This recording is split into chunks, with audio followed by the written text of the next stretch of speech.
Hello, and welcome back to ZenithTech. We're here today to take a look at the AJAZZ AK33S 82 key mechanical keyboard as sold on Massdrop.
So this AJAZZ keyboard is going to be the first in a couple of reviews that I'm going to do over the next couple weeks involving mechanical keyboards. Mechanical keyboards are often seen as a high-end device that people will get only when their setup is fully complete, and these reviews are going to be covering some more budget-friendly options because they can and will improve your overall typing and computer using experience for, in this case, roughly $50 on Massdrop. So let's start off with the build quality. It has a plastic backplate overall, however, it's a solid design. I wouldn't recommend putting it to the test as a hammer, but it should withstand the wear and tear of the average gamer or casual typist. Speaking of the back, the keyboard also has 4 rubber pads, 2 at the front and 2 at the back. And as a nice touch, they also have small rubber pads on the extension feet, so that no matter what, the keyboard won't be going anywhere while you are using it, whether in the raised or the lowered position. So AJAZZ used some ABS laser-etched keycaps for this keyboard. Nothing too special, and nothing special should be really expected of this keyboard at such a budget price point. However, the Zorro blue key stems, or the key switches that they used for this keyboard, have a very similar look and similar feel to a cherry type switch. So I haven't been able to try it, but you could easily put a Cherry MX keycap onto these Zorro switches, or at least that's the way that it looks like to me. In my sample, I had the Zorro blue switches. They felt very similar to a Cherry MX brown in my opinion. My Cherry MX blue switch felt a little heavier. However, in the description on Massdrop and on the description that I found online, they're supposed to have a heavier key press. I'm not too sure why this discrepancy exists. But the Zorro blues that I had have a total travel distance of 4 millimeters, exactly the same to blues and browns, with an actuation point of 2 millimeters, which is exactly the same to, which is identical to the Cherry MX blues and the Cherry MX browns. And they're supposed to have a 60-gram actuation force. However, it felt much lighter, and they felt faster to type on than my Cherry MX switches for some reason. I'm not too sure why. Maybe it's the inconsistency of these Chinese mechanical switches. I'm really not too sure. The Cherry MX blues, for comparison, are supposed to have 50 grams actuation force, and the Cherry MX browns are supposed to have 45 grams of actuation force. Here's a quick sound bite or a sound comparison between my standard keyboard, the Ducky Shine Zero, and the AJAZZ Geeks AK33 keyboard, with the Zorro Blue key switches.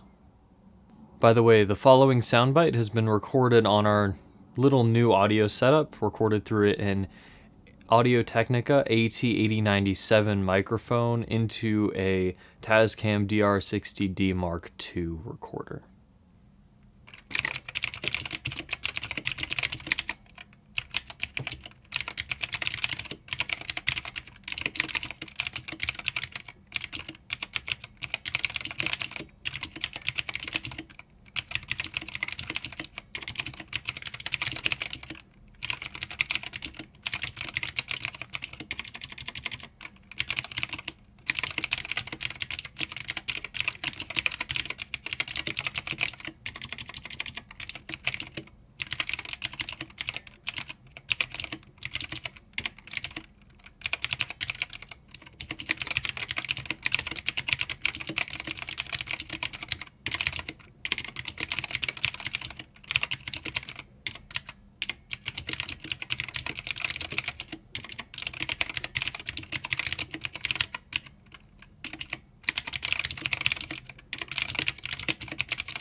So the switches that were used in this keyboard were pretty consistent throughout. There were a couple keys that were slightly lighter or slightly heavier, so the total build quality of the key switches was a little bit more iffy.